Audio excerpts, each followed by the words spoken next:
Welcome, dear listener. It's so nice to have you here in this quiet moment. Before we begin, find a comfortable spot, maybe with a warm blanket, and allow yourself to relax fully. The world outside may be busy, but here in this space you can unwind and listen, gently drifting through time. Have you ever wondered what it was like to experience the harsh winters in medieval times? The kind of cold that seemed to seep into your bones, and the nights that stretched on for what felt like forever.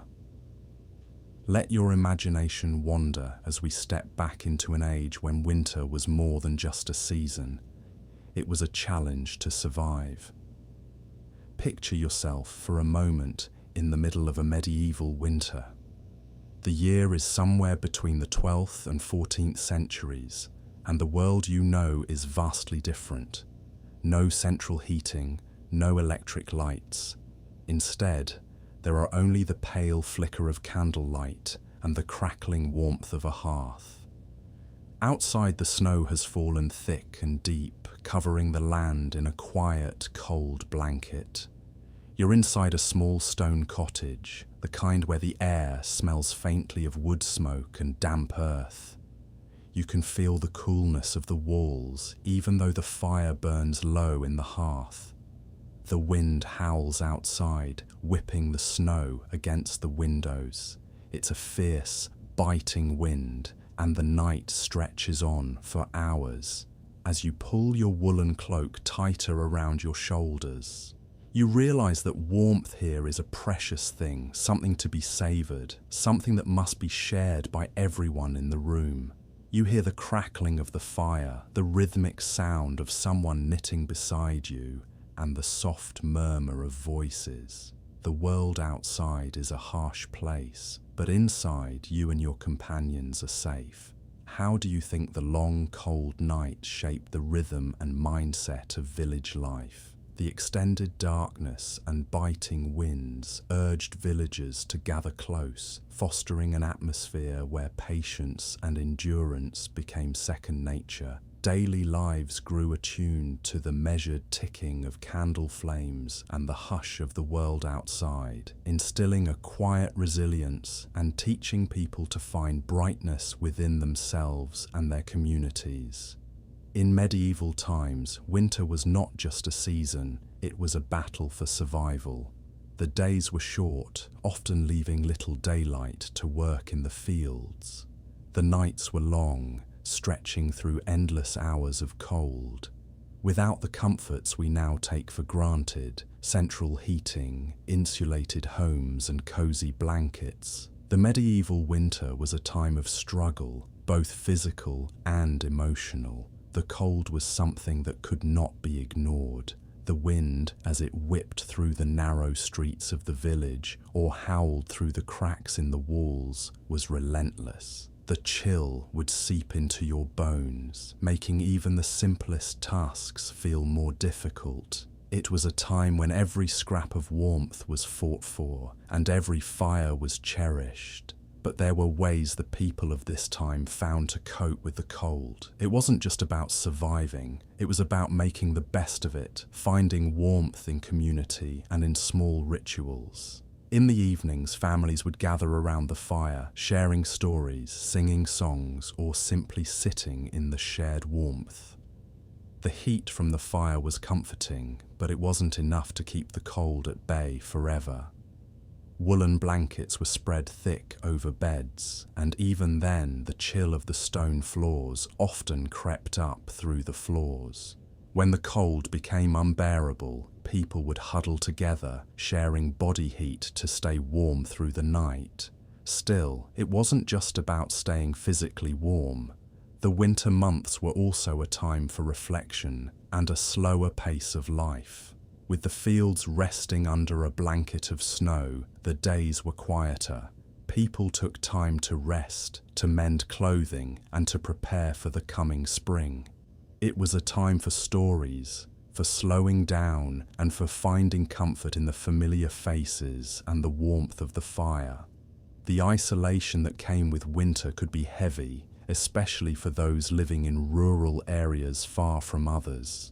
The The snow and ice made travel difficult, and often people wouldn't see their neighbours for weeks on end. Yet the cold weather also fostered a deep sense of connection. In the absence of external distractions, people relied on each other more than ever, finding solace in the warmth of their community. But life wasn't always easy. Food was harder to come by during the winter months, and the lack of fresh produce meant that every meal was a careful balancing act. People relied on preserved food, salted meats, dried vegetables, and the last remnants of the harvest. Even the simplest of meals, like a bowl of stew, was a comfort during these long, dark nights. And yet, despite the hardships, there was always hope. The days, though short, would slowly grow longer, and with each passing day, spring would inch closer. Winter, though harsh, was never permanent. As the days lengthened, so did the warmth in people's hearts, the resilience of the human spirit, the bond formed between neighbours, and the simple comforts of hearth and home carried them through. And so, as we sit here, warm and safe, we can take a moment to reflect on the strength it took for those who lived through such winters, and we can be grateful for the warmth we now enjoy. In the midst of winter, one of the most significant challenges faced by people in medieval times was the lack of sufficient light. The days were short, with the sun barely peeking over the horizon. Darkness enveloped the land early, and the cold seemed to intensify under the cloak of night. The absence of artificial lighting meant that the flicker of a fire or the soft glow of a candle was not just a source of warmth, but of light, comfort, and safety. What small comforts do you imagine brought the most relief during winter hardships? A steaming bowl of soup, the glow from a shared fire, or the familiar voices in evening conversation must have been treasured islands of comfort. Even the simple act of drawing an extra blanket tight or listening to a story would offer a thread of warmth and belonging on the coldest of nights. Imagine sitting by the hearth, the warm light casting long shadows on the stone walls of the cottage. The fire crackles, sending small embers into the air, dancing briefly before fading away. The glow of the flames provides the only illumination in the room, and it feels as though time has slowed, each passing moment stretching out in the quiet of the night. The stillness outside is broken only by the howling wind, its gusts whipping through the trees. But inside, the warmth of the fire and the presence of others provide a sense of peace. Candles, though rare, were a precious commodity during medieval winters. They were often made of tallow, a substance rendered from animal fat, and would burn with a soft, flickering flame. The light they provided was weak, but it was enough to illuminate the darkness, creating an atmosphere that was both soothing and intimate. The candles were often used sparingly, reserved for the most essential tasks, such as reading by the firelight or lighting the way through the dark evenings.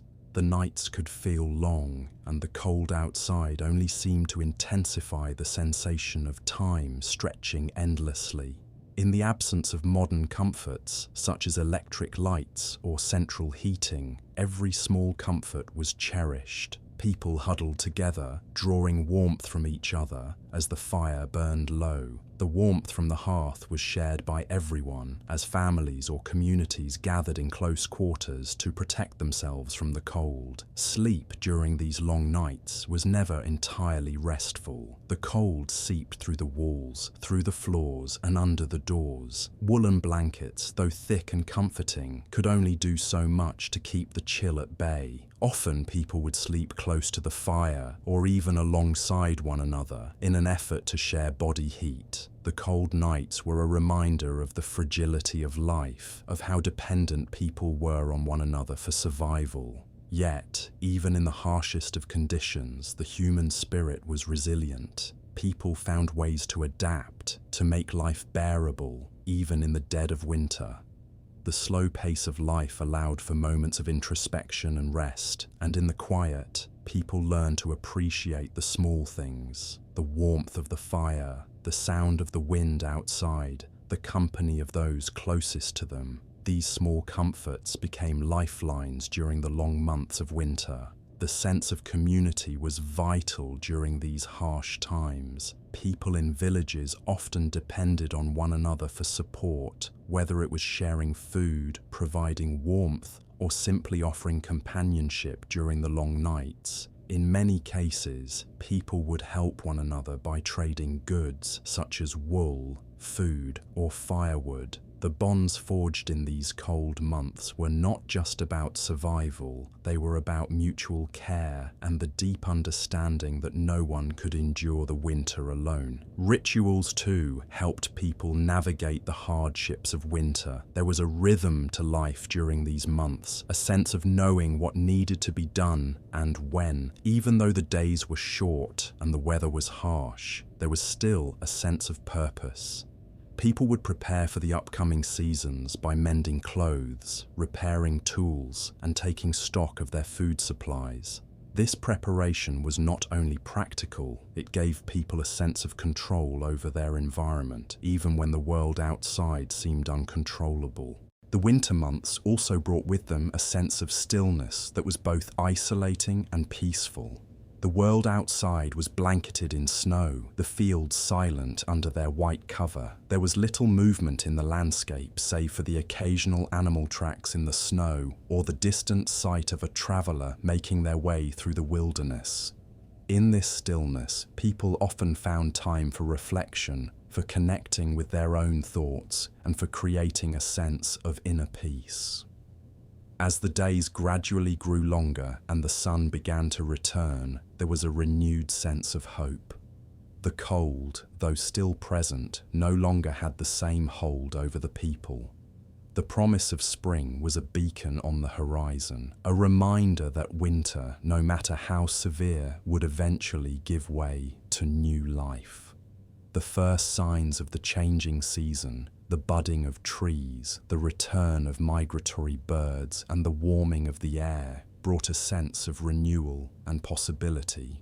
Though the hardships of the medieval winter were many, they were also a testament to the endurance of the human spirit. People lived through the cold, not just by enduring it, but by finding ways to make life meaningful in the midst of it. They gathered around fires, shared stories, and supported one another through the darkest of times.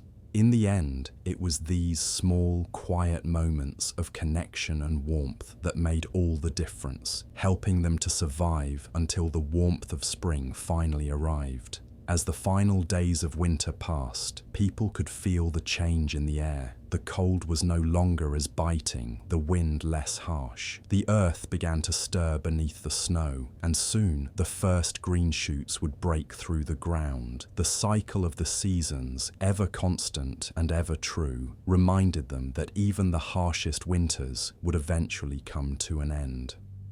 As the days began to stretch longer and the light of the sun lingered a little more each evening, there was a palpable sense of anticipation in the air. The days of endless darkness were drawing to a close, and though the cold still lingered, there was a subtle shift in the atmosphere. The people who had endured the harshest of winters were beginning to look ahead to the promise of warmer days. The thawing of the earth, the return of migratory birds, and the gradual lengthening of daylight all hinted at the return of life to the world. Yet, while winter's grip was loosening, the last months of the cold season were far from easy. The transition from winter to spring was a delicate one, with nature in a state of limbo. The ground, though slowly warming, was still frozen beneath a thin layer of snow. The fields, which had been barren for months, were still covered in frost. Yet, in the quiet of the lingering winter, there were signs of hope. Small, delicate signs that the world was preparing to wake from its long slumber. During this period of transition, the people of medieval times relied heavily on the stored resources they had carefully preserved throughout the colder months. The meager food supplies, such as dried meats, salted fish, and root vegetables, would begin to dwindle, and the anticipation of fresh food, though distant, began to grow. It was a time of patience, of waiting for the earth to thaw and reveal its bounty once again. In the quiet, the people would often take stock of what they had left, the last of the stored grains, the final pieces of salted meat, the last root vegetables before the fresh ones could begin to grow. This practice of assessing what remained helped the people to remain grounded in reality, to prepare for the lean times that still lay ahead before the first harvest could arrive. It was a time of resourcefulness, of making do with what little was left, and finding ways to stretch the food that had been carefully preserved throughout the winter. Still, despite the scarcity of fresh food, there was a sense of relief that the worst of the winter was over. The wind no longer howled as it once had, and though the nights were still chilly, they were no longer unbearable. There was a gentleness to the days as they grew longer, a sense that nature itself was waking up, stretching its limbs, and preparing for the new season. The arrival of spring in medieval times was not a dramatic event. It did not arrive in a sudden burst of warmth, but rather it crept in slowly. The days grew longer, but the weather was still unpredictable. A sudden frost could wipe out crops, or a late snowstorm could make travel difficult. Yet these changes were met with a quiet optimism. The people had seen the cycle of the seasons before, and they knew that spring would come, even if it took its time. The first signs of spring were subtle: the slow melting of the snow, the appearance of the first buds on the trees, and the return of the birds that had left for warmer climates. People would watch with bated breath as these signs began to appear, eagerly awaiting the day when the ground would finally thaw enough to plant seeds. The promise of fresh crops, of new life emerging from the soil, was enough to keep them going through the final stretch of winter.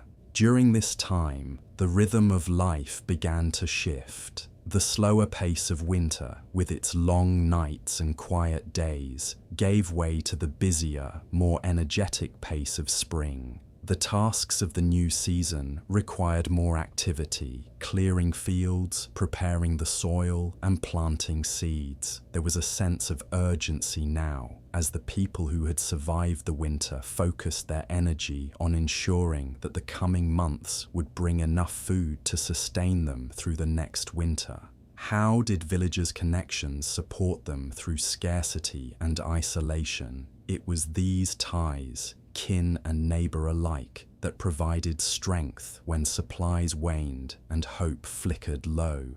Lending a cup of grain or a helping hand cemented a sense of trust and togetherness, making each burden lighter and turning days of hardship into shared chapters of resilience.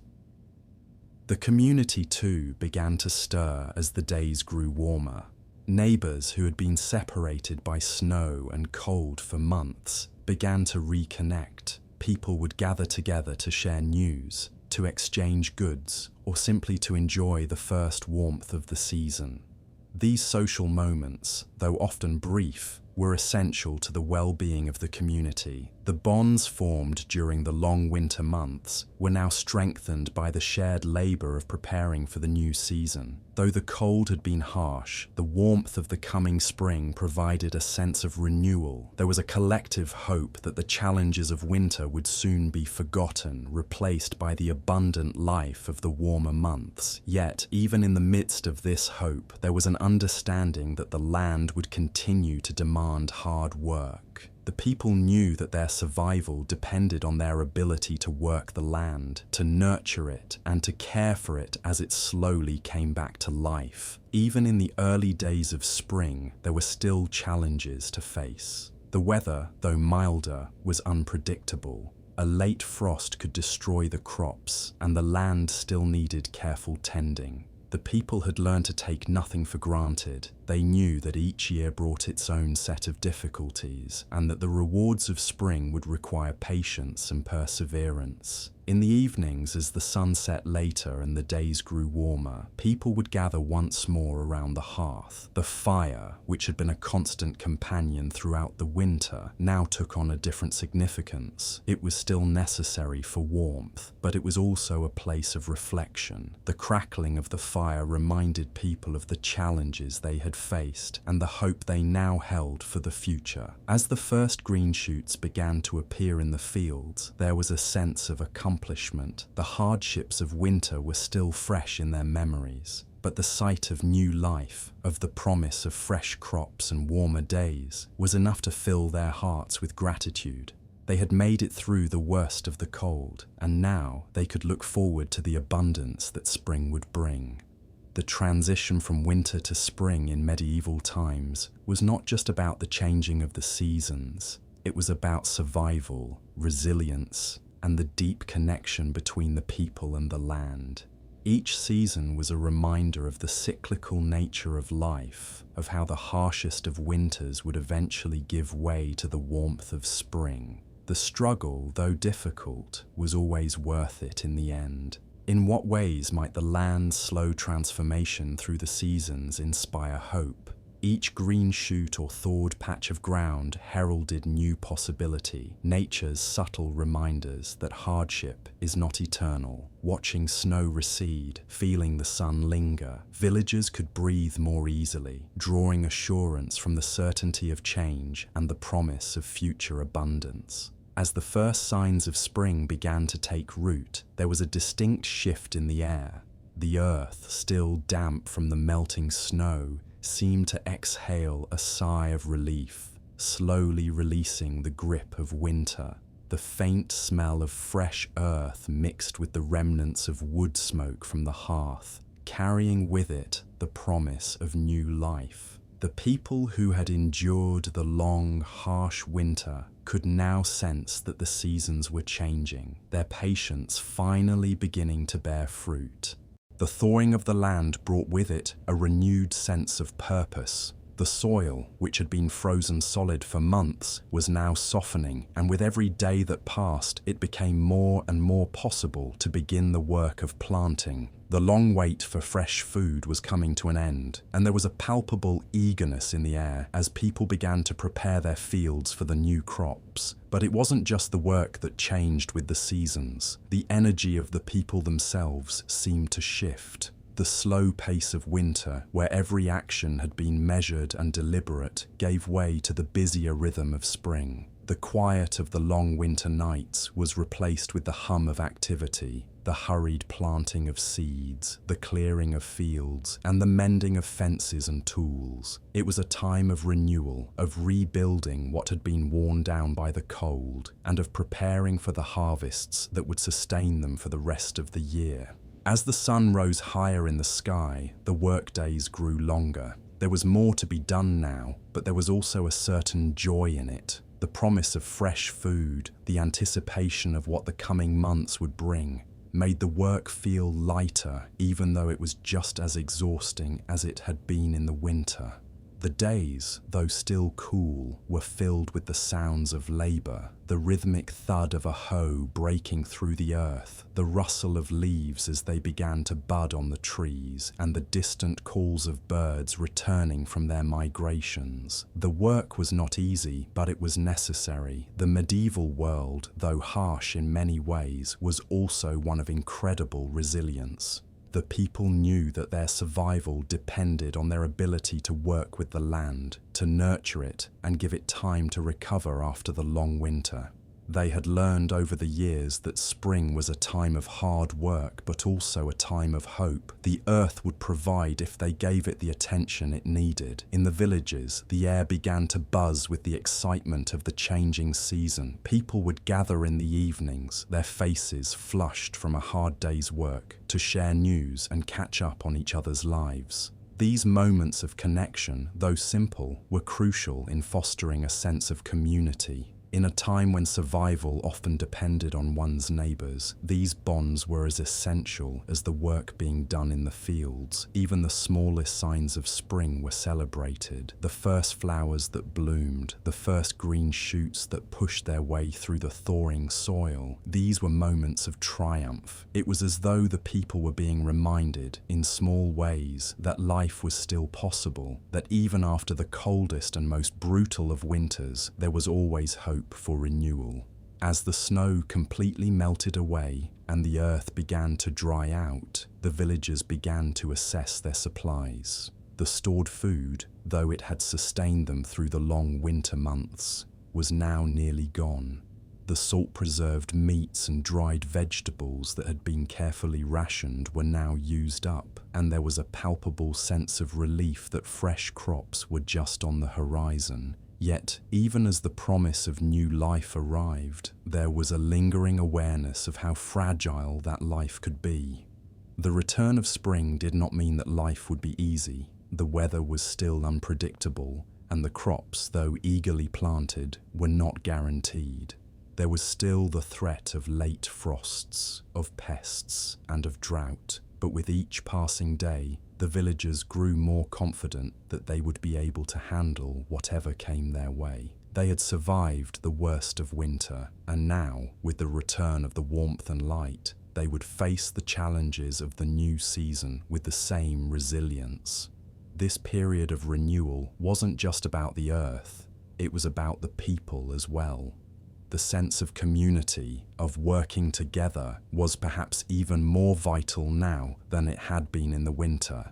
Neighbours continued to support each other, sharing labour, tools, and resources. The common goal was clear: to ensure that everyone had enough to eat and that the crops would grow strong and plentiful. In these moments, the bonds of community were strengthened, and a shared sense of purpose helped to ease the uncertainty that came with the changing seasons. As the first green leaves unfurled on the trees and the first flowers bloomed in the fields, there was a collective sense of hope. The people who had lived through the harshest of winters now looked ahead to the promise of warmer days, to the possibility of a fruitful harvest, and to the comfort that the changing season would bring. And even though the challenges were far from over, there was a quiet confidence in the air. They had endured the cold, the isolation, and the scarcity of winter, and now,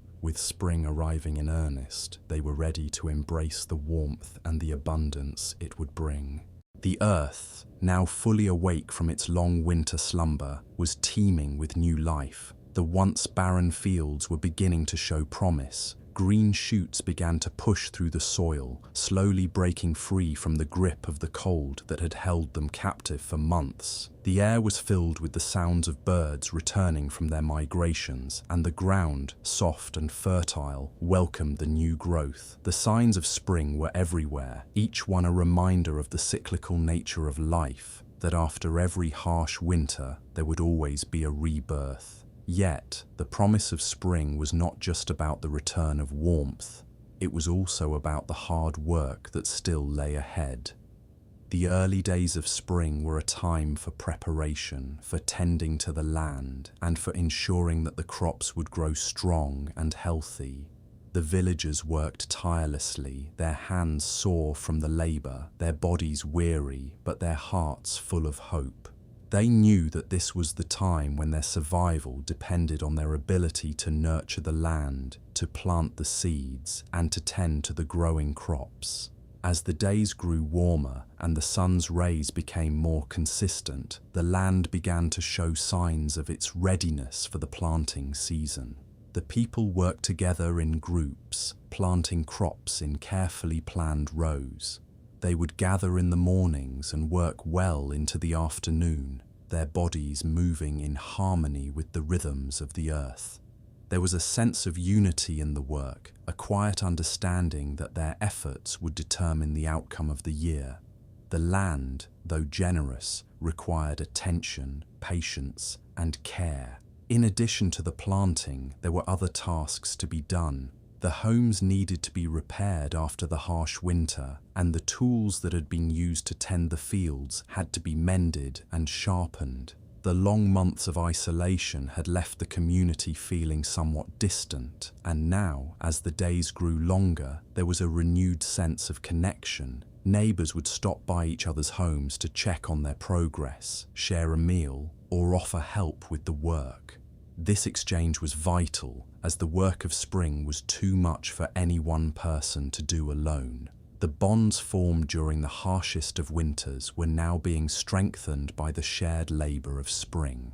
The arrival of warmer weather also brought a sense of optimism. People who had been cooped up in their homes for months on end now ventured outside, breathing in the fresh air and feeling the warmth of the sun on their skin. The sight of new life, the first buds on the trees, the flowers pushing their way through the soil, filled the villagers with a sense of wonder. There was beauty in the simplicity of it all, the gentle unfurling of leaves, the soft glow of the early morning sun, and the quiet hum of nature coming back to life. However, despite the promise of spring, there were still challenges to face. The weather, while warmer, was still unpredictable. A late frost could destroy the crops that had just been planted, and the threat of pests was always present.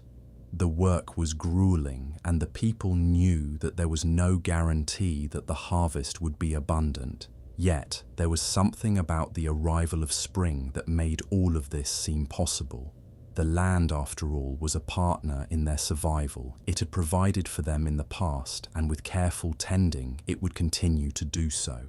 Why do you think rituals and festivals mattered so deeply to villagers? Celebrations, whether small or grand, stitched the fabric of the year together with moments of levity and gratitude. They provided a structure for remembering joys, honoring hardship, and reaffirming bonds, turning ordinary days into sacred pauses that honored both struggle and survival.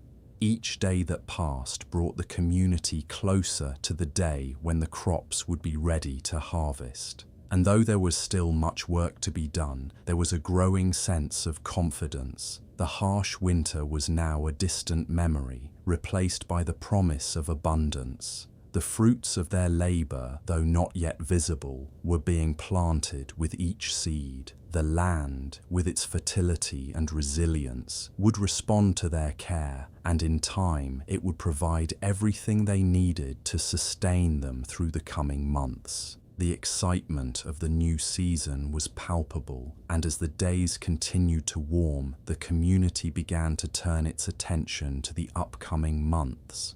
The fields now planted needed to be watched carefully.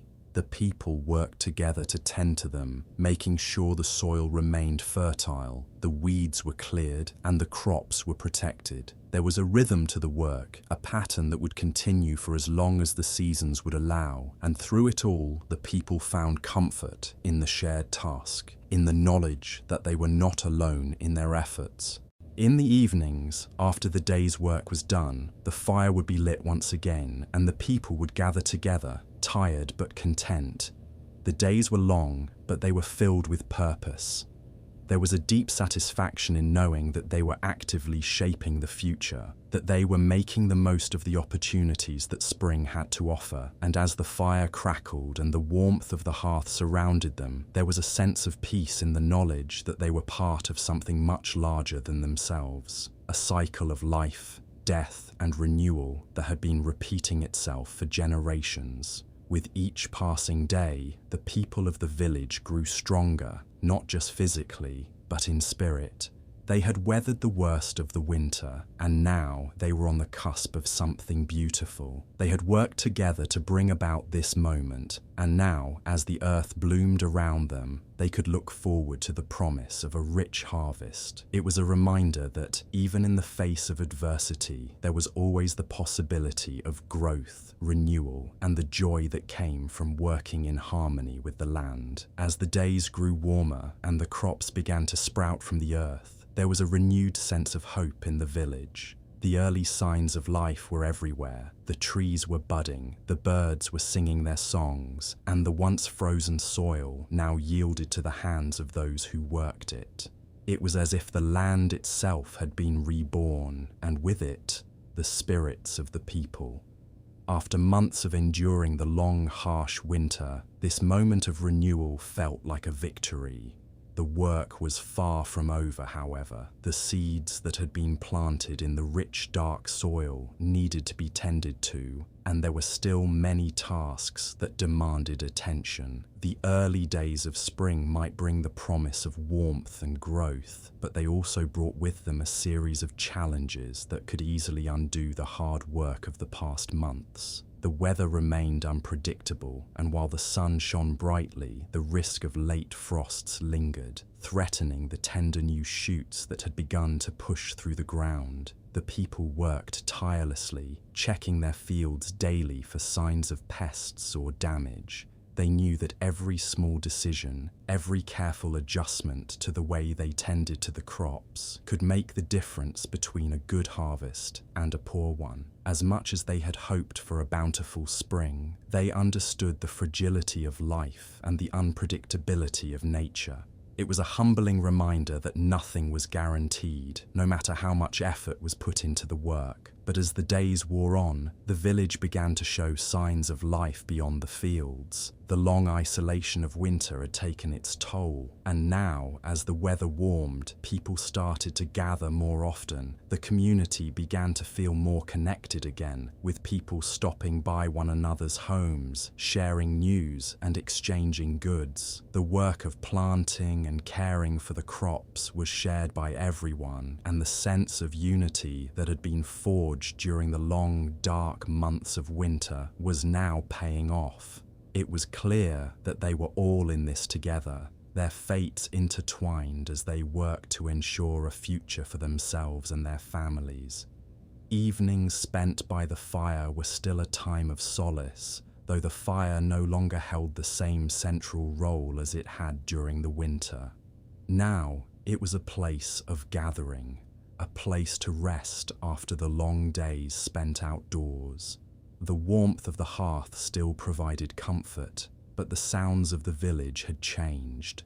The steady hum of conversation, the laughter of children playing in the yard, and the faint sound of the wind rustling through the trees were the new music of the season. The spring months were a time of physical labor, but also of emotional renewal. There was a sense of pride in the work that had been done, in the crops that had been planted with care, and in the community that had once again come together to face the challenges of the season. The people had learned the value of patience, of perseverance, and of the deep connection between themselves and the land. The seasons, it seemed, were not just a cycle of weather, but a cycle of life itself, one that mirrored the struggles and triumphs of the people who lived through it. As the weeks passed, the crops began to take root, and the villagers could begin to see the fruits of their labor. The fields, once barren and covered in snow, were now lush with the promise of growth. The plants began to stretch towards the sun, their leaves unfurling in the warm light. Each day brought more visible signs of progress. The green of the crops, the bright colours of the flowers that dotted the landscape, and the return of animals to the fields.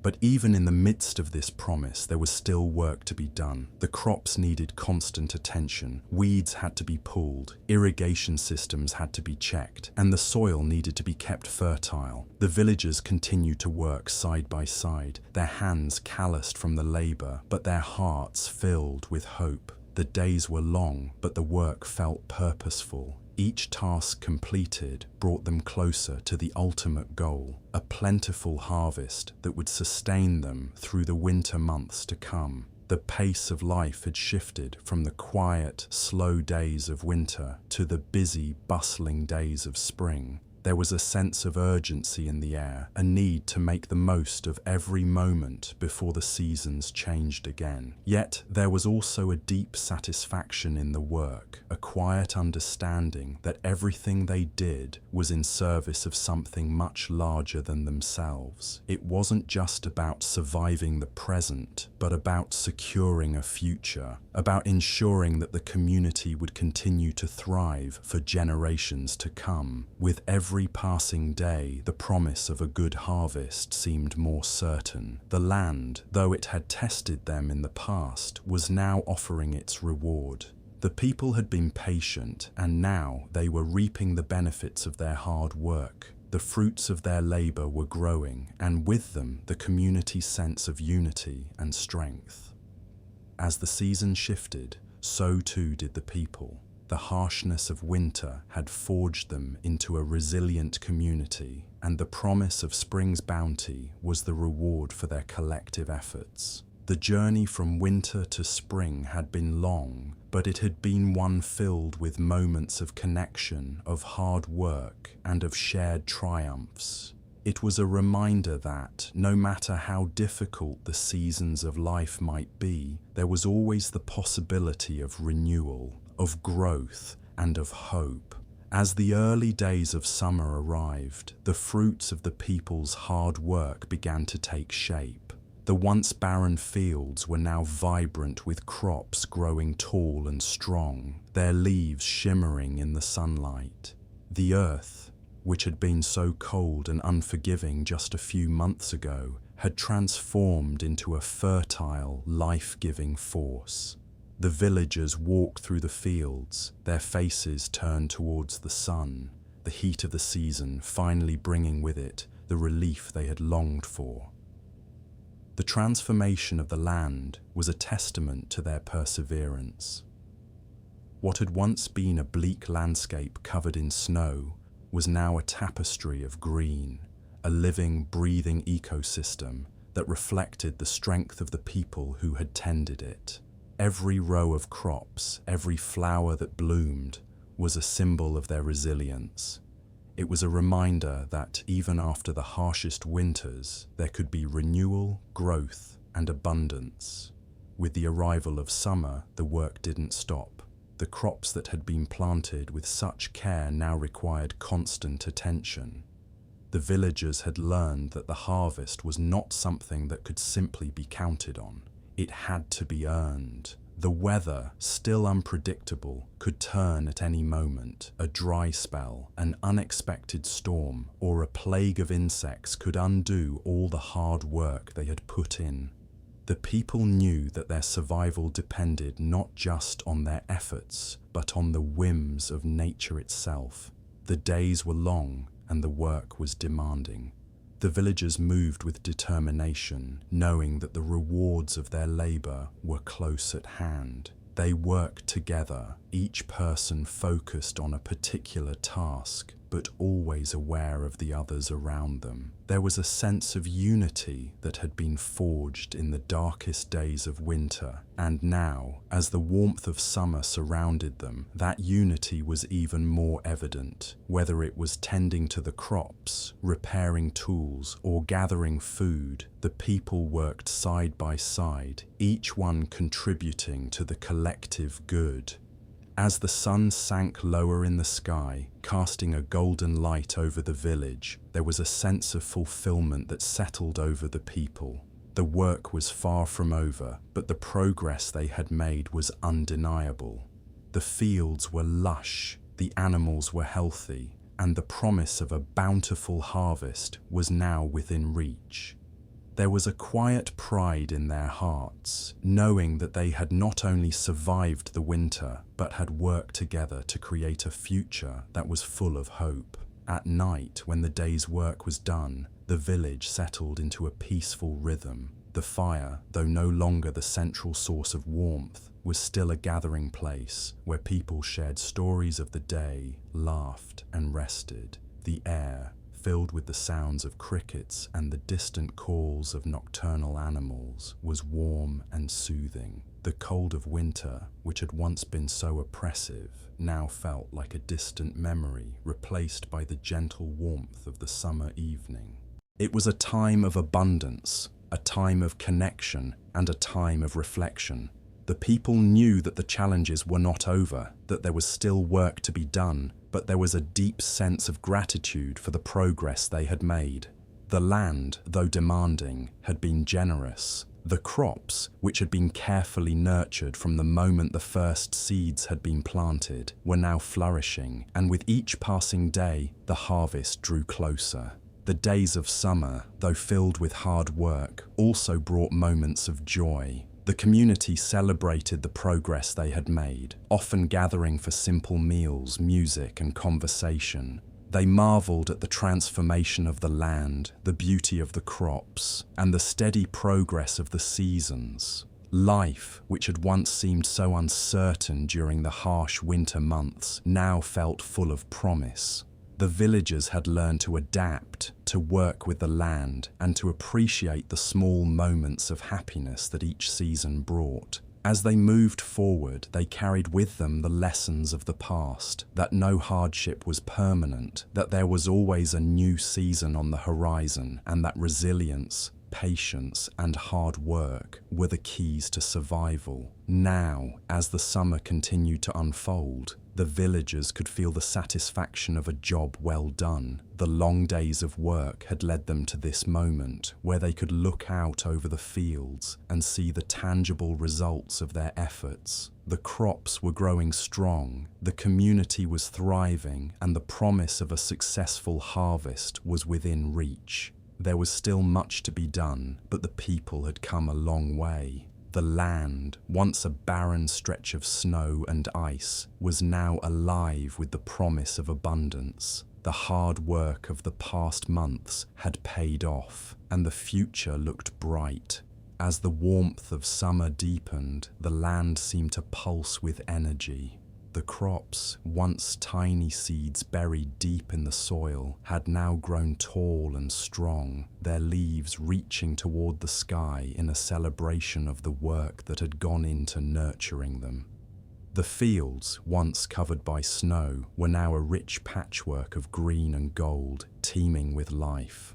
The people of the village moved among them with a deep sense of satisfaction, knowing that the harvest was drawing near. The work in the fields was relentless, but it was also rewarding. Every day brought the promise of a little more progress, a little more growth.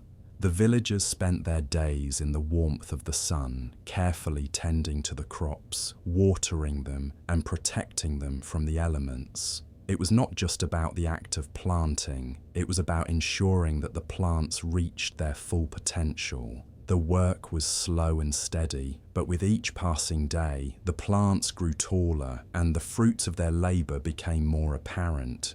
Despite the warmth of the season, the work was exhausting. The sun beat down relentlessly, and the heat made every task feel more laborious. Yet, there was a sense of joy that accompanied the hard work.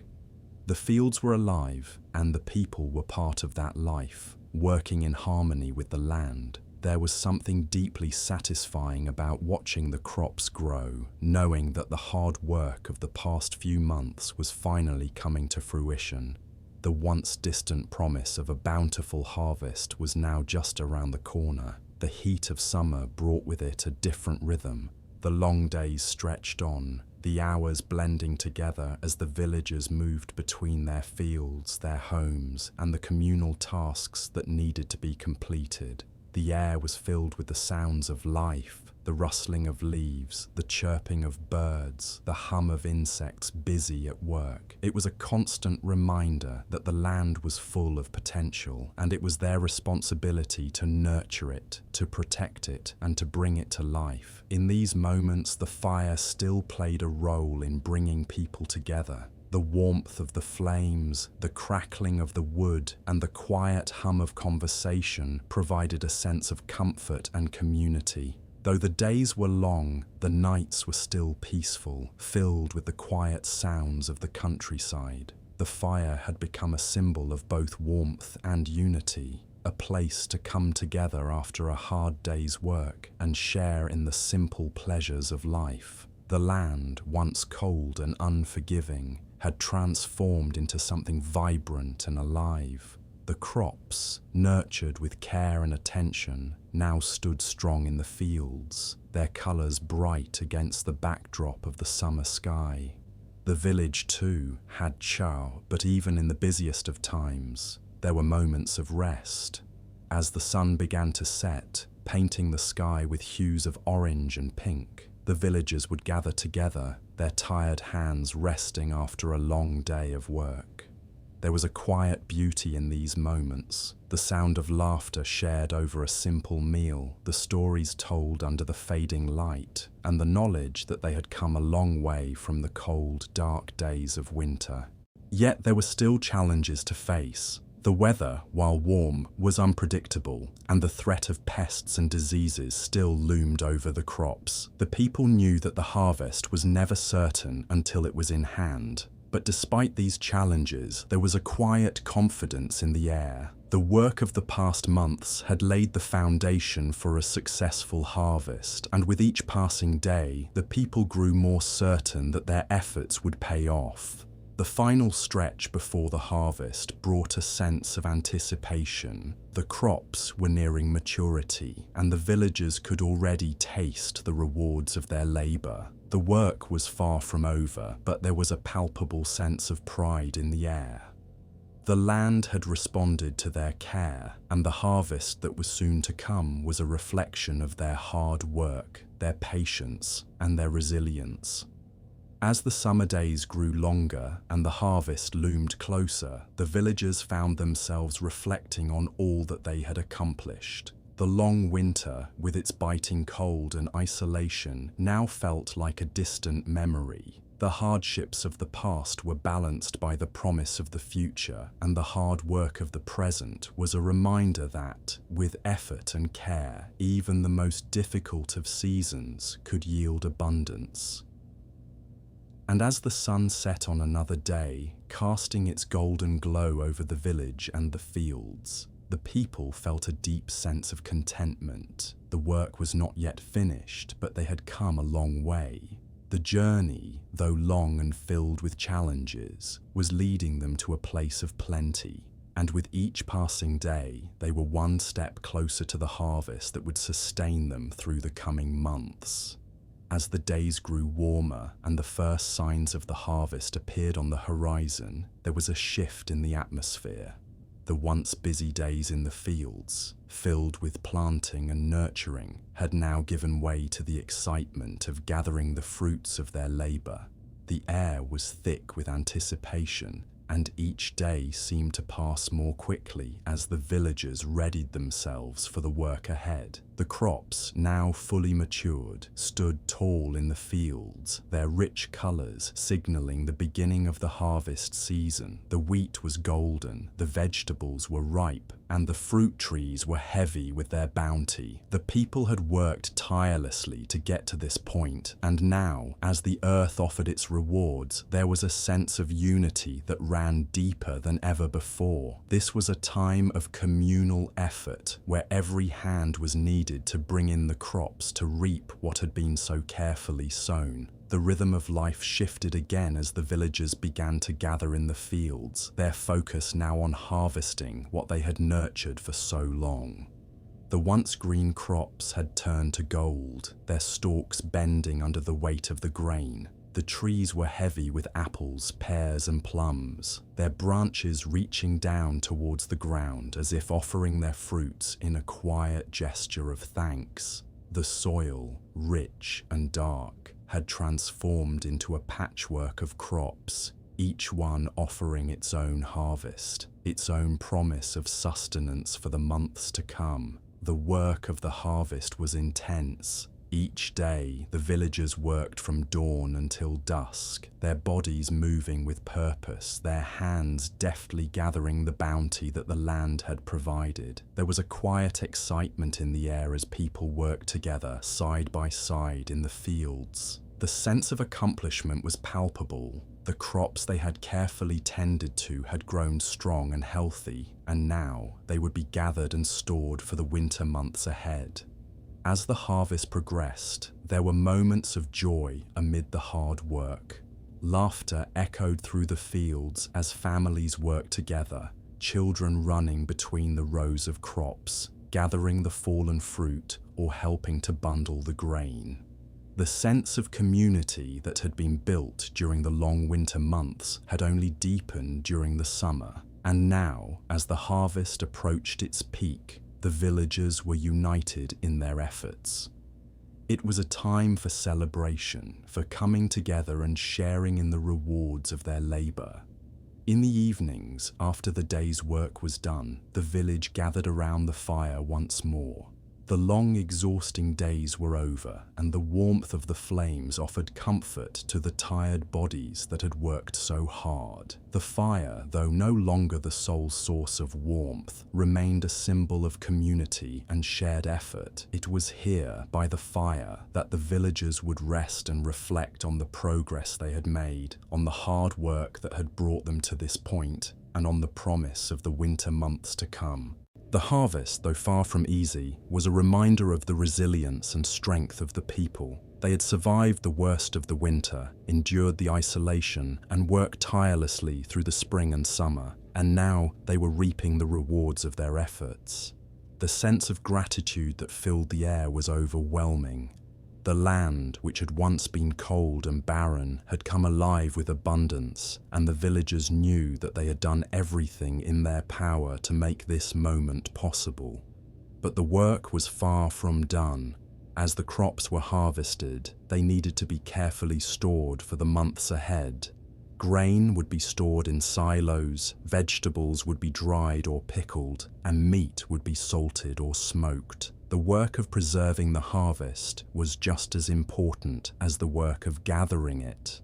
The people knew that the coming winter would bring its own challenges, and they were determined to ensure that they had enough to sustain them through the cold months. The harvest season, while a time of celebration, was also a time of reflection. The villagers thought back on the months of hard work, the long hours spent in the fields, the moments of exhaustion, and the moments of triumph. They knew that the harvest was not just a reflection of the work they had done, but of the bond they shared as a community. Together, they had overcome the challenges of winter, the hardships of spring, and the heat of summer, and now they were reaping the rewards of their collective efforts. As the sun began to set, casting a warm glow over the village and the fields, the people gathered together one last time around the fire. The harvest was nearly complete, and the promise of a plentiful winter lay ahead. There was a quiet contentment in the air, a satisfaction that could only come from the knowledge that the land had provided, that the work had been done, and that the future, though uncertain, would be full of possibility. The village had weathered the storm, and now, with the harvest in hand, they could rest easy, knowing that the fruits of their labor would sustain them through the coming months. The rhythm of the seasons had come full circle, and the people had emerged stronger, more resilient, and more connected than ever before.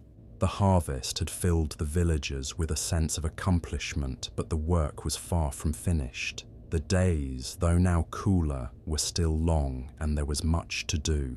The crops they had gathered needed to be preserved and stored carefully to ensure that they would last through the cold winter months. Grain, vegetables, and fruits would be dried, salted, or pickled, and the meat would be smoked or stored in cool, dark places.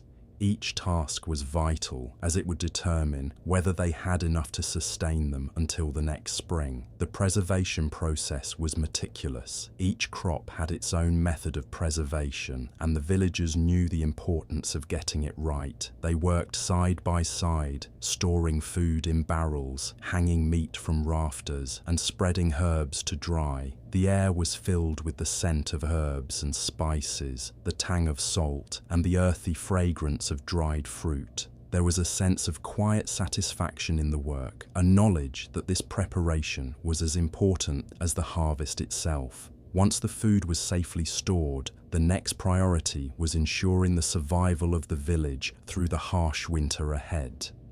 The homes needed to be fortified against the cold, and firewood had to be gathered to keep the hearths warm.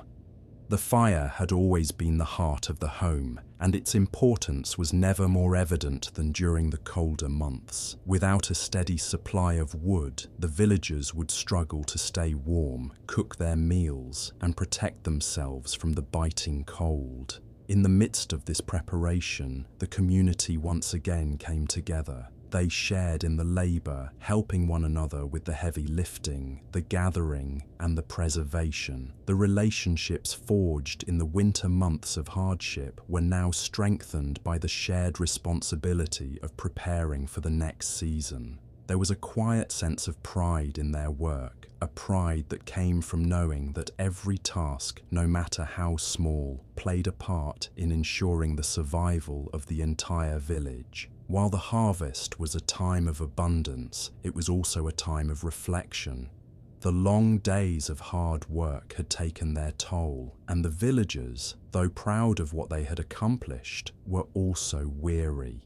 Yet, there was a deep sense of gratitude for what they had. The cold months ahead would not be easy, but the fruits of their labor, the grain, the preserved vegetables, the salted meats, would see them through. Each evening, after the day's work was done, the village would settle into a quiet rhythm. The fire would burn brightly, and families would gather together, sharing the warmth and comfort of the hearth.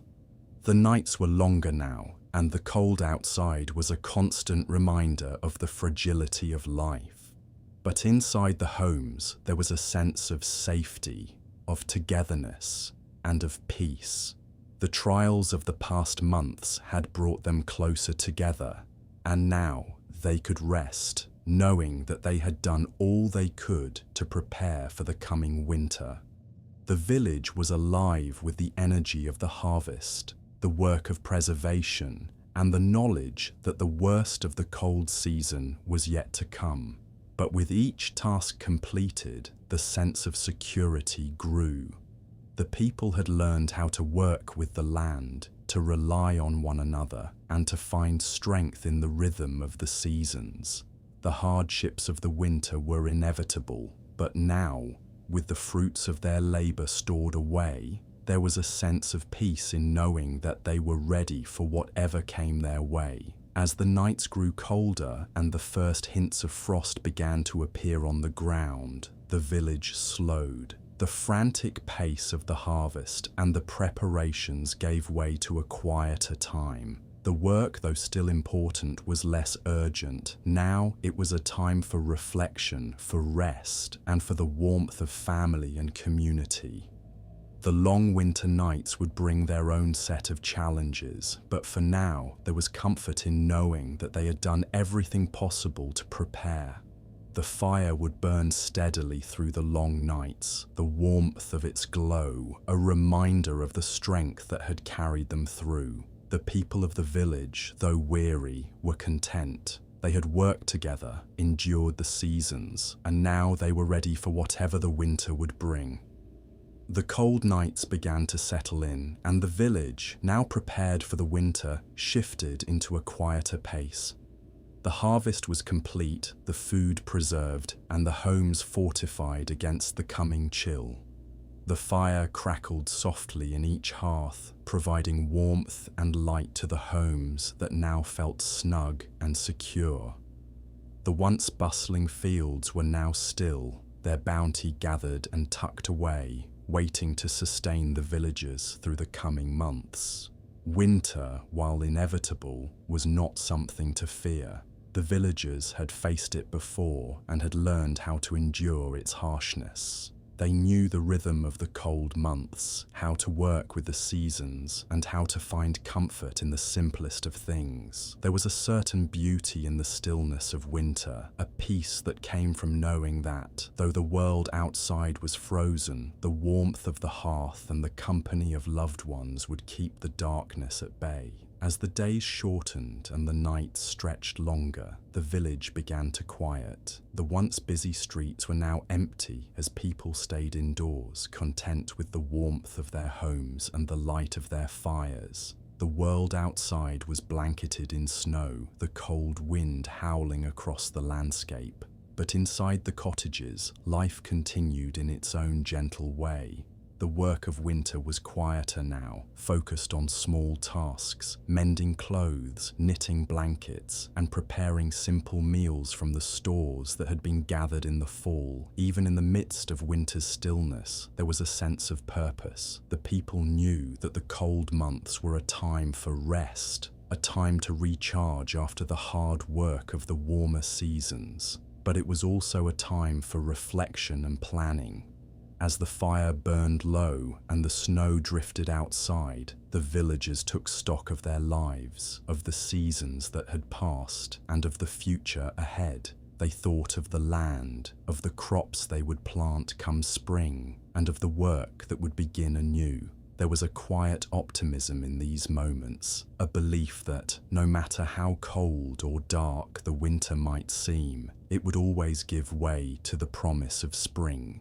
The community, though physically separated by the cold, remained close in spirit. Neighbors would visit one another when they could, bringing news, sharing stories, and offering help. The bonds that had been formed during the challenges of winter and the work of the harvest now held strong. These connections, built on mutual support and shared effort, were the foundation of the village's strength. Though the villagers had prepared for the worst, the reality of winter brought a sense of peace.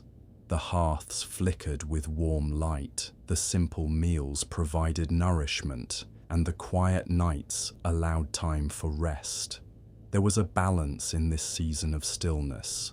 The world outside might be frozen, but inside the village, life continued, soft and steady, like the rhythm of the snowflakes falling gently to the earth. The deep cold of winter brought its own beauty, one that was quiet and unassuming. The world was hushed under the blanket of snow, and even the wind seemed to carry with it a sense of serenity. And yet, even in this quiet, there was a sense of anticipation. The village knew that the winter, though long, would eventually end. The cold would eventually give way to the warmth of spring, and the earth would stir once again. The people, though resting, were always preparing for the next season. The quiet of winter was not a time of stagnation, but a time to replenish, to reflect, and to ready themselves for the future. In these moments, the village felt timeless. The rhythm of the seasons had been passed down through generations, and each winter brought with it a deep sense of connection to the past. The people knew they were part of something much larger than themselves, a cycle of life, of growth, of hard work and rest that had been repeating for as long as they could remember. And though the winter nights were long and the cold often bitter, there was comfort in this knowledge. The people were not alone in their struggle.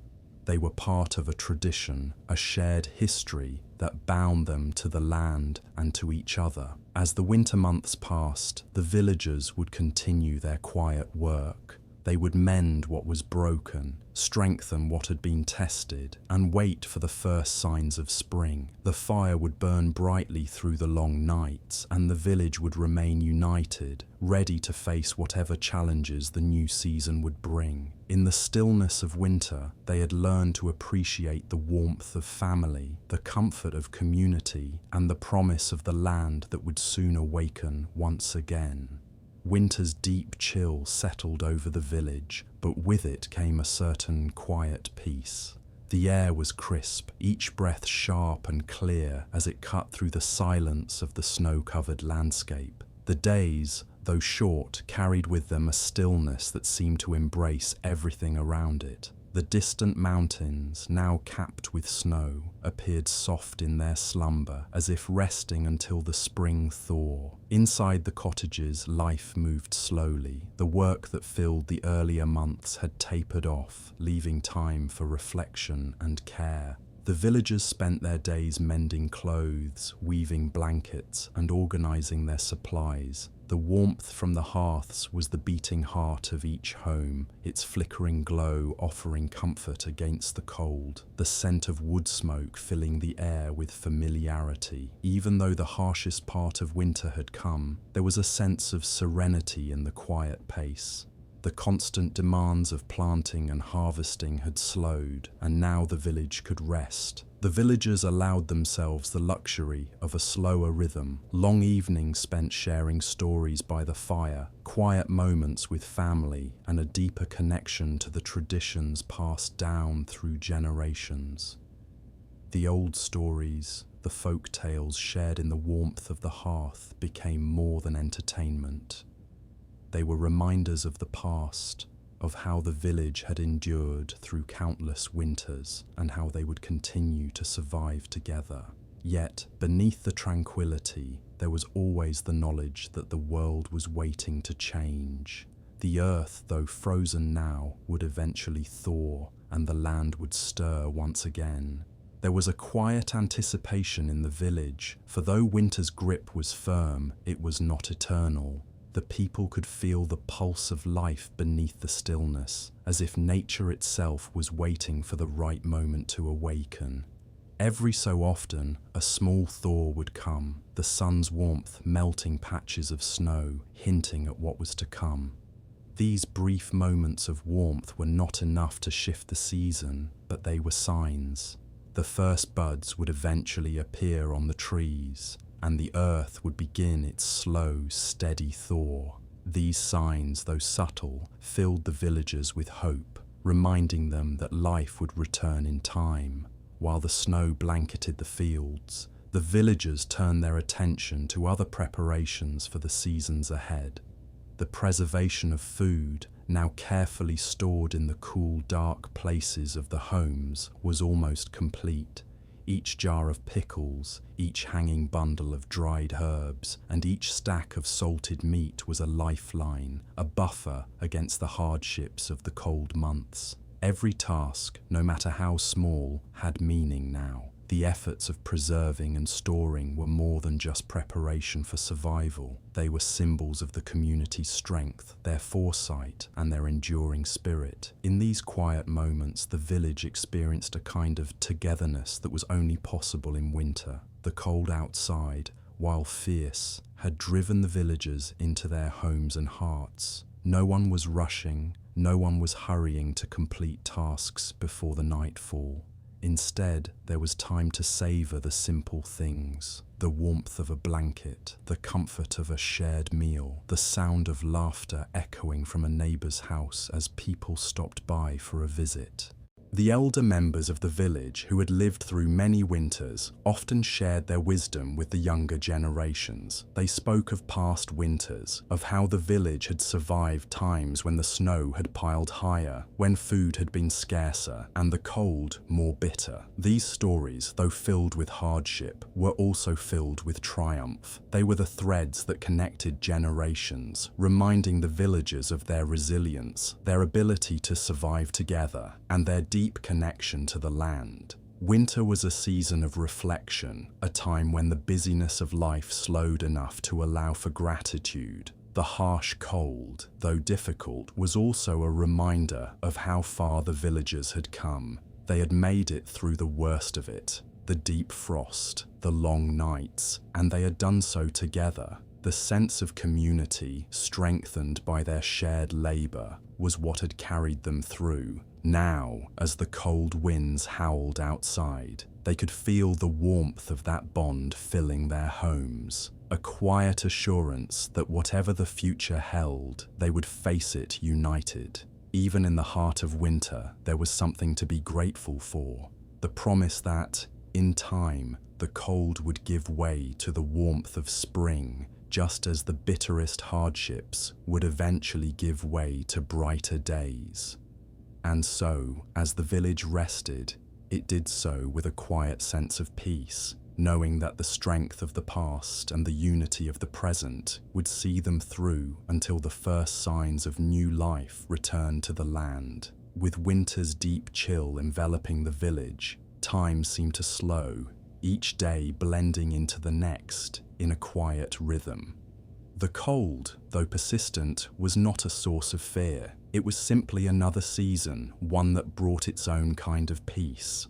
The world outside was blanketed in snow, the trees bare of their leaves, and the fields empty, save for the distant tracks of animals in search of food. The village, tucked away from the harsh winds, seemed to exist in a world of its own. Life continued at a much slower pace, one dictated by the weather and the needs of the family, rather than by the rush of the seasons. Inside the homes, the warmth of the hearth was a constant companion. The fire crackled, its orange glow flickering against the walls, casting long shadows on the wooden beams above.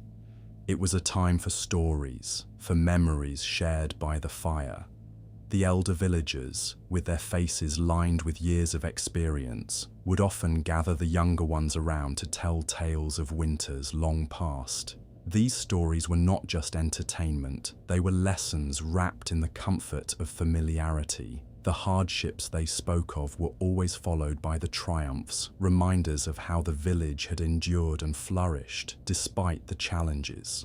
As the nights grew longer, the village found comfort in these quiet moments. The community, though physically separated by the cold, was more closely knit than ever. Families gathered around their hearths, sharing simple meals and quiet conversation. It was a time for reflection, a time to appreciate what had been accomplished over the past year. The harvest had been bountiful and the stores were full, ready to carry them through the winter. Every preserved jar of vegetables, every bundle of dried herbs, and every salted piece of meat was a testament to the village's hard work and foresight. Though the cold outside was fierce, it could not diminish the warmth that filled the hearts of the villagers. The fire that burned in each home was not only a source of heat, but a symbol of the resilience and strength of the community. The longer the villagers sat by the fire, the more they felt connected to each other. There was something deeply reassuring about being gathered together during the winter months. The fire was a reminder that no matter how fierce the cold or how long the nights, they would always have each other. During these long winter nights, the sense of community grew even stronger. The village, though small, was tight-knit, and each person played a role in the well-being of the others. Neighbors would stop by to share news, offer help with chores, or simply enjoy a cup of warm tea together. These moments, though simple, carried a deep sense of significance. In a world where survival often depended on the work of the group, the act of sharing was a vital part of life. It reminded everyone that they were not alone, that their lives were woven together in a tapestry of mutual care and support. Outside, the snow continued to fall, creating a thick blanket over the world. The winter winds would howl, their icy breath creeping into every crack and crevice. But inside the village, there was peace. The fire burned steadily, casting a soft glow over the room. The flickering light created an almost magical atmosphere, a warmth that contrasted with the chill that surrounded the home. The smell of wood smoke filled the air, mixing with the scent of freshly baked bread or the earthy aroma of stew simmering in a pot. Though winter was a time for rest, it was also a time for preparation. The villagers had learned long ago that the months of cold and darkness were not just for resting. They were also a time to prepare for the future, to mend what was broken, to plan for the coming spring. The cold, which forced the villagers indoors, allowed them the space to slow down and take stock of their lives. Mending clothes, repairing tools, and organizing the supplies for the coming year were all vital tasks. The winter months were not idle. They were a time for making sure that the village was ready for the challenges that the next year would bring. But as the village sat in its winter stillness, there was also the underlying knowledge that this time would soon pass. The cold, though persistent, was not eternal. The villagers had learned to live in harmony with the seasons, to understand that the cycle of life was ever turning. The hardships of winter would eventually give way to the new life of spring. The frozen ground, which seemed so solid and unmoving, would soften, and the earth would once again respond to the warmth of the sun. The anticipation of spring's return was something that lived in the hearts of every villager. Though winter had its beauty, with its crisp air and glistening snow, there was a deep yearning for the day when the earth would stir once again. The first signs of life, the budding of trees, the return of birds, and the warmth of the sun were always awaited with eager hearts. But for now, the villagers knew they must be patient, for winter had not yet given up its hold. In the quiet of the season, there was also time for dreams. As the fire crackled and the wind howled outside, the villagers would think of the future. They would dream of the coming spring, of the crops they would plant, the animals they would raise, and the harvests they would gather. These dreams were not just idle fantasies. They were the foundation of their work in the coming months. The seeds that would be sown in spring were already being imagined, and the future was shaped in the quiet moments by the fire. The snow continued to fall outside, but inside the village, life was steady, filled with the warmth of the fire and the bonds of community. The cold, though ever present, could not dampen the spirit of the people. They had survived many winters before, and they knew they would survive this one too. With each passing day, the earth moved ever closer to the return of spring. And as they sat by the fire, the villagers were reminded that they were part of something much larger than themselves, a timeless cycle of life, death, and renewal that would continue long after the cold had passed. As winter's hold lingered, the villagers continued to find solace in the warmth of their hearths, their homes bustling with quiet activity. The cold, which once seemed overwhelming, had become a familiar companion in the rhythm of the season. The fire, ever present, continued to burn bright in the heart of each home, its warmth offering refuge from the icy winds that howled through the night. Inside, the villagers made use of the slower pace of winter to focus on the tasks that required patience and care. The long evenings that followed the short days became a time for reflection. People sat together by the fire, often in silence, the soft crackling of wood the only sound filling the room. In these quiet moments they reflected on the year gone by, the harvest they had gathered, the trials they had overcome, and the lessons they had learned. The harshness of the winter had, in many ways, deepened their connection to the land and to each other. They were reminded that survival was not just about the work they did during the growing season, but about their ability to endure, to face adversity with resilience, and to find comfort in the simple things.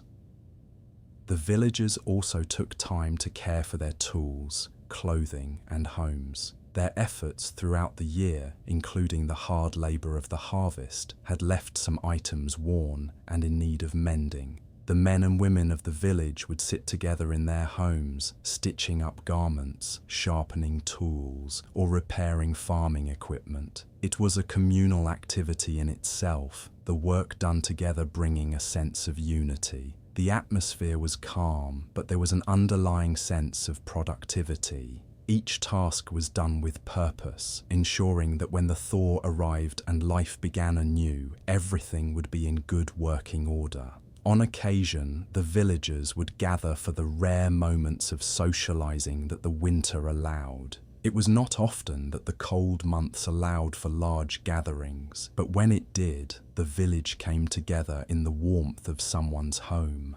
These nights were full of stories, songs, and shared meals. The laughter, though quieter than in the busier months, was just as warm. It was these gatherings, often born from necessity or simply out of a need for human connection, that helped keep the bonds between the villagers strong. The harshness of the season only seemed to emphasize the importance of these moments. For survival, after all, was not just about the food in one's belly or the shelter over one's head, but also about the companionship and unity that provided emotional strength. As the winter deepened, the villagers' patience grew stronger. The anticipation of spring was no longer a distant thought, but something that simmered beneath the surface of their daily routines. Though the cold still bit at their cheeks and the nights stretched long and dark, the villagers knew that the season would change. The first hints of spring, though far away, could already be imagined in the warmth of the fire and the songs of birds that occasionally echoed in the distant trees. The earth, though frozen, held the promise of new life, a promise that the villagers knew would soon be fulfilled. But for now, they had to wait. The patience required to live through the long, cold winter was a reminder that life, like the seasons, was cyclical. The hard work and preparation of the harvest would soon give way to the planting, and the stillness of winter would give way to the bustle of spring. The villagers' hope, however, was not based solely on the promise of a warmer tomorrow, but on their understanding of the natural rhythms of life. They had lived through many winters before, and with each one, their understanding deepened. No season, no matter how harsh, lasted forever. The fire in each home was a symbol of both the season and the resilience of the villagers. The warmth it provided was not just physical, it was a reminder of the strength of the people who had built and maintained it, of the hands that had gathered the wood, of the hearts that kept it burning.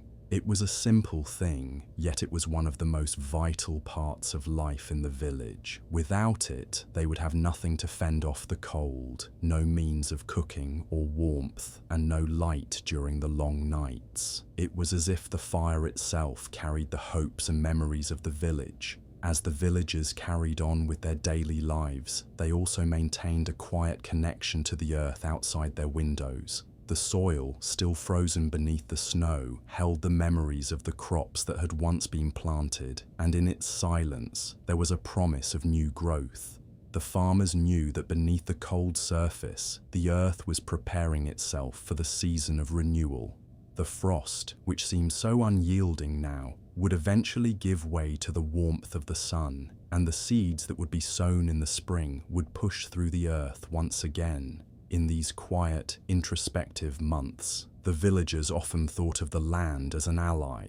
It was an unspoken agreement between them. They would work it with care, patience, and respect, and in return, it would provide for them when the seasons turned. And so, during the depths of winter, as they waited for the thaw, the villagers trusted that just as the seasons had turned before, they would turn again, bringing with it the return of life, light, and abundance. Winter, though long and seemingly unyielding, had its own rhythm. The villagers had learned to embrace its slow pace, knowing that it would not last forever. The early mornings, still and silent, were marked only by the distant sound of birds calling to one another, seeking food from the snow-covered branches. The sun, though weak, cast a soft glow over the village, its pale rays reflecting off the glistening snow that blanketed the world. Each day the villagers watched as the days grew longer, though the cold still held firm. Inside, life continued in the same steady rhythm. The fire crackled day and night, providing the necessary warmth to keep the cold at bay. People continued their work, keeping busy with small, quiet tasks that required focus. Many worked on their tools, making sure everything was in order for the busy seasons ahead. Others spent time weaving, knitting, or mending clothes, knowing that the longer they prepared now, the better they would be able to face the demands of the coming spring. Each stitch, each piece of work completed was a small investment in the future. The villagers knew that time, though still, was fleeting in its own way. At times, the winter cold grew so intense that it seemed to stretch the days even longer. But the villagers, in their wisdom, knew this was simply part of the cycle. They had lived through many winters, and while each one held its challenges, they also knew the rewards that came when the earth finally awakened from its frozen slumber. They trusted the land, and more importantly, they trusted in their own resilience to see them through.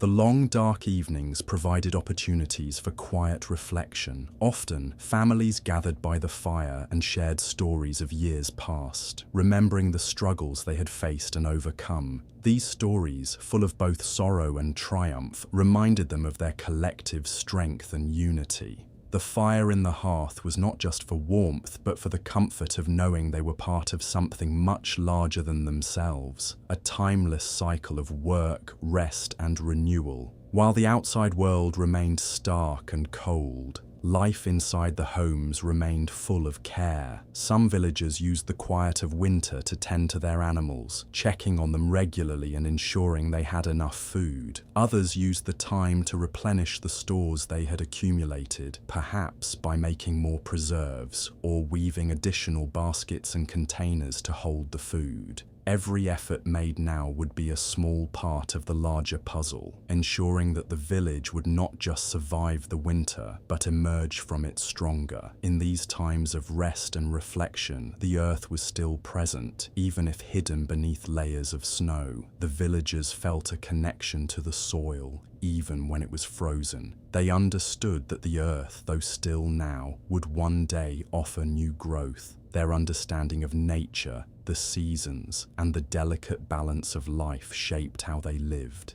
Every season, though it presented its own challenges, was part of the greater cycle, and they were prepared to face each one with patience, persistence, and faith in what was to come.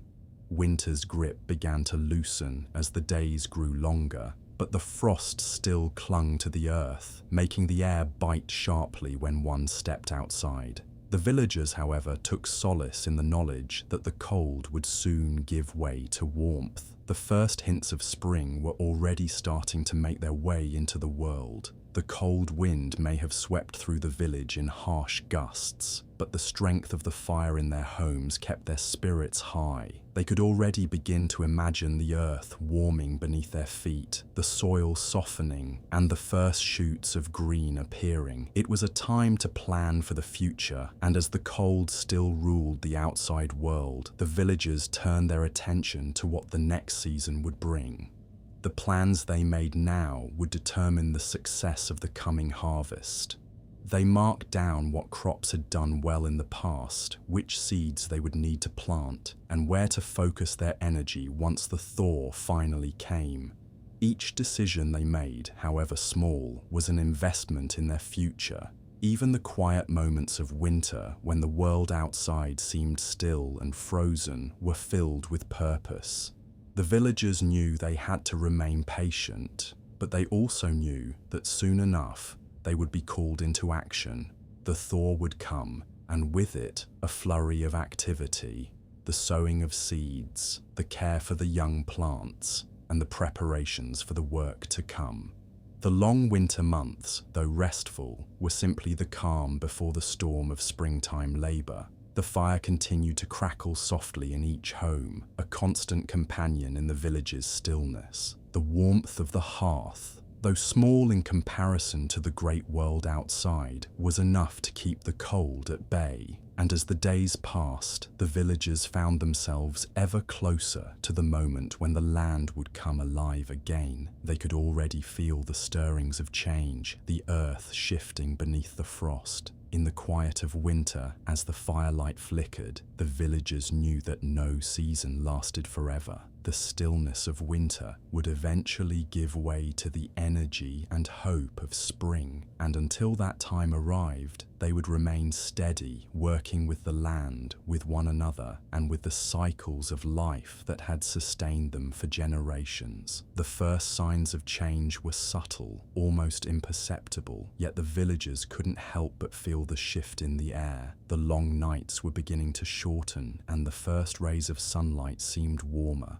though still faint. The snow, while still thick, had started to melt in patches, revealing small tufts of brown grass beneath, hidden beneath the winter's blanket. The earth, though still sleeping, was waking, slowly and surely. The villagers, though accustomed to the harsh winter months, could sense the change in the air. The time for resting was almost over. Though the cold still clung to the air, it no longer felt as oppressive. The wind, which had been biting for weeks, seemed less fierce, carrying with it a new energy. There was a feeling of expectancy, a quiet hum of life stirring beneath the surface of the frozen land. The promise of spring was not just in the air, it was in their hearts.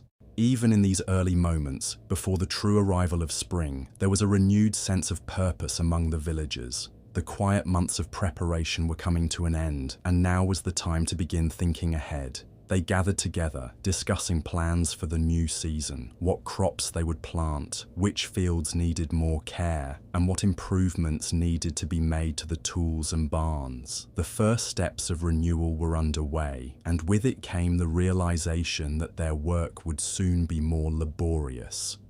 The first thaw was a sign, not just of the land's awakening, but of the shifting responsibilities of the village. No longer could the villagers sit by the fire and simply wait. The earth was calling, and they had to heed its summons. While the work in the fields wouldn't begin in earnest for some time, the preparations for planting had to start now.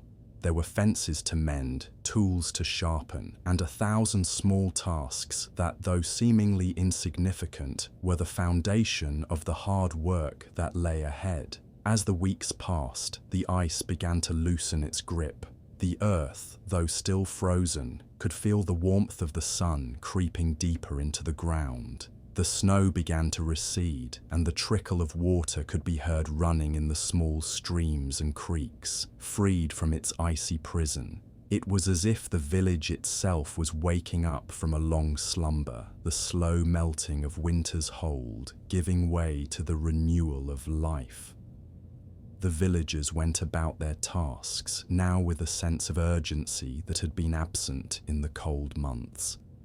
There was a quiet excitement in the air as families began to prepare their homes for the new season, knowing that the hard work of spring planting was drawing near. The barns were cleared of old straw, the fences were checked, and firewood was restocked for the cooler days that still lingered. It was a time of transition, a time when they had to balance the fading quiet of winter with the incoming rush of activity that would soon fill the days. The fire still burned in every home, though now it served as more than just a source of warmth. The crackling of the fire, though now quieter, still symbolized the enduring strength of the village. The flame, steady and unyielding, mirrored the spirit of the people who had lived through the hardest seasons and emerged stronger for it.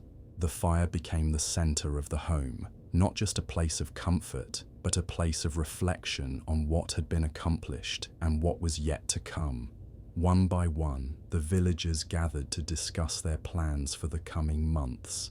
Each family had its own responsibilities, planting crops, caring for animals, maintaining the homestead. But there was no sense of division in these tasks. Everyone worked together, aware that the success of one was the success of all. As the sun began to shine brighter each day, the village's sense of unity grew stronger. The people had endured the hardships of winter, and now, as they prepared for the future, there was an undeniable sense of hope.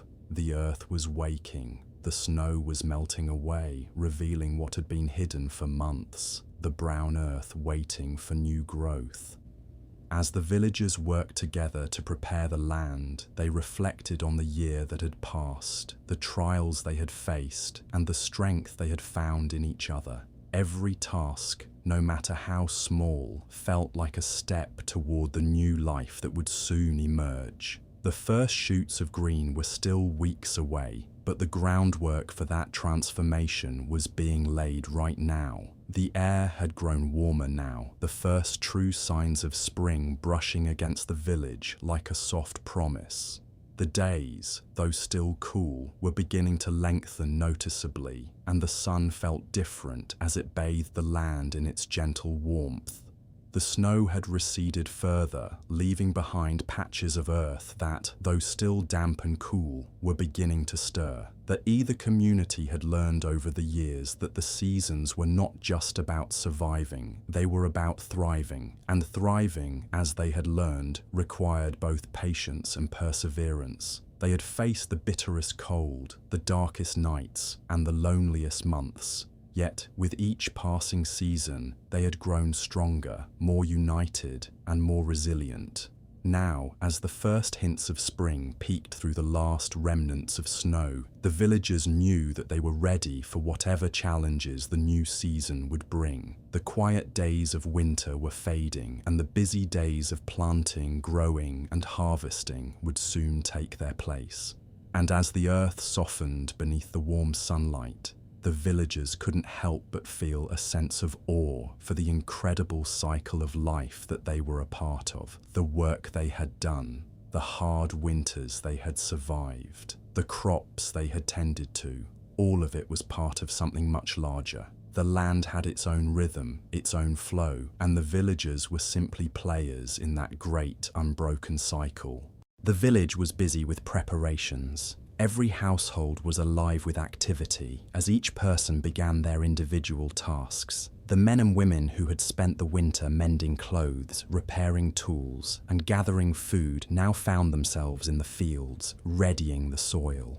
The fields, though still hard from the long frost, were being worked, and the first tasks of planting were being set into motion. The anticipation of the season ahead hung in the air, and the villagers could feel the energy shifting. The horses and oxen were brought out from the barns, their hooves clattering on the cobbled streets, eager for the work ahead. It was a busy time of preparation, clearing the fields of debris, turning the soil, and making sure everything was in order for planting. There was a sense of urgency in the air, as everyone knew that the first seeds of the season had to be planted at the right time. Timing was everything when it came to the seasons, and the villagers had learned to be patient, but also to act swiftly when the time came. The earth, though still cold, began to respond. The first shoots of green could be seen, not yet in abundance, but enough to remind the villagers that the land was awakening.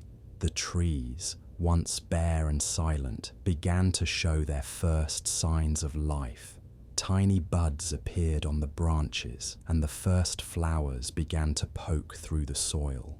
The land, after a long period of rest, was starting to stir, and with it came a fresh sense of hope and promise.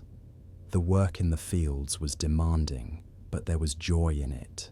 The villagers knew that this was the moment they had been preparing for all winter long. The long, quiet months of rest had given way to this moment of action, of renewal. Every task, whether big or small, was a part of the larger effort to ensure the village's survival. Planting the crops, though physically taxing, was also an act of faith. The villagers knew that their work, their care, would be rewarded by the earth in time. Inside the homes, the fire that had been the center of the village during the winter months still burned brightly, but its role was now shifting. No longer the sole source of warmth, the fire was a symbol of the community's continuity. It was the place where families would gather at the end of the day, where people would come together to rest, share stories, and take comfort in the knowledge that the work of the seasons was in motion. The evening skies were clearer now, the crisp winter air softening into the mild breeze of early spring. The village, which had once felt so still and enclosed by the harsh cold, now felt open, as though the land was stretching itself out once more. The distant hills, which had been distant and bleak through the winter, now seemed to pulse with life. The streams that had been frozen for so long now rushed again, swollen with the meltwater from the thaw. Everywhere, nature seemed to be stirring, alive with the promise of renewal. Yet, even with the work of the season pressing upon them, the villagers knew that spring was a time of delicate balance. Too early a planting could bring ruin, and too much carelessness could lead to failure. The weather, while more predictable now, could still turn cold, and frost could kill the tender shoots of new growth. The farmers worked carefully, always with one eye on the sky, watching the clouds for signs of rain or an unexpected chill. The slow but steady rhythm of the season unfolded, and the days passed with both calm and purpose. Families worked side by side, sowing seeds and tilling the earth, their movements coordinated like the ticking of a clock. The air was filled with the scent of fresh soil, the sound of animal hooves, and the steady rustling of trees as the winds blew through them. The landscape was coming to life before their eyes, a transformation that seemed both gradual and sudden. Each day, the land felt a little more alive, a little more vibrant. Though there was still much work to be done, the villagers took time to appreciate the small victories. A field turned, the first seeds planted, the first buds on the trees. These were the signs of a season in motion, of life returning to the earth. The quiet days of winter had given way to a season full of potential. There was still uncertainty, but there was also hope, a belief that, with patience and hard work, the coming months would bring the fruits of their labor. As the days grew longer, the village began to hum with life. The steady pulse of the earth beneath their feet, the gentle movement of the wind, and the busy work of the fields all wove together into a tapestry of spring. The cold winds of winter, though not forgotten, were already fading into the distance, replaced by the promise of warmth, growth, and new beginnings. The villagers felt this change deeply, in their bones and in their hearts. The work had begun, and with it, the knowledge that they were once again embarking on the eternal cycle of life and renewal. The first signs of spring were unmistakable. The fields that had been bare and frozen for months were now alive with the green shoots of newly sprouted crops. The trees, once stripped bare, now displayed the first tender buds of leaves, their branches beginning to stretch toward the warmth of the sun. The birds, who had disappeared with the arrival of winter, were returning, filling the air with their songs and bringing with them a sense of liveliness that had been absent for so long. In the village, the energy had shifted. The heavy work of the harvest and winter preparations was behind them, and now came the steady rhythm of spring planting. The pace quickened, but there was still a quiet calm to it. The villagers worked together, side by side, planting the seeds that would nourish them in the coming months. It was a communal effort, with each person, from the youngest to the oldest, contributing in whatever way they could. Some planted the seeds, while others cleared the soil, and still others kept watch over the livestock or prepared meals for the workers. Everyone had a role to play. The earth, though softening and warming, still held the crispness of winter in its touch. The soil, rich and dark, was fertile and ready to receive the seeds. As the villagers planted, they spoke of the coming months, of what they hoped for and what they feared. They knew that the weather could turn at any moment, and the crops, still tender and new, could be vulnerable to a late frost. But they had learned to live with uncertainty, and the only way forward was to continue working, to trust the land, and to support one another. The work was exhausting, and the days were long, but there was a sense of satisfaction in it. The steady rhythm of planting felt right. There was a balance to it that the villagers had come to understand over the years. It wasn't just about working hard, it was about working in harmony with nature, knowing that the earth would respond to their care and effort. At the end of each day, the village would quiet again, the work in the fields would stop, and people would gather together by the fire. The warmth of the flames, the crackling of the wood, and the shared meals were a reminder of the strength and unity of the village.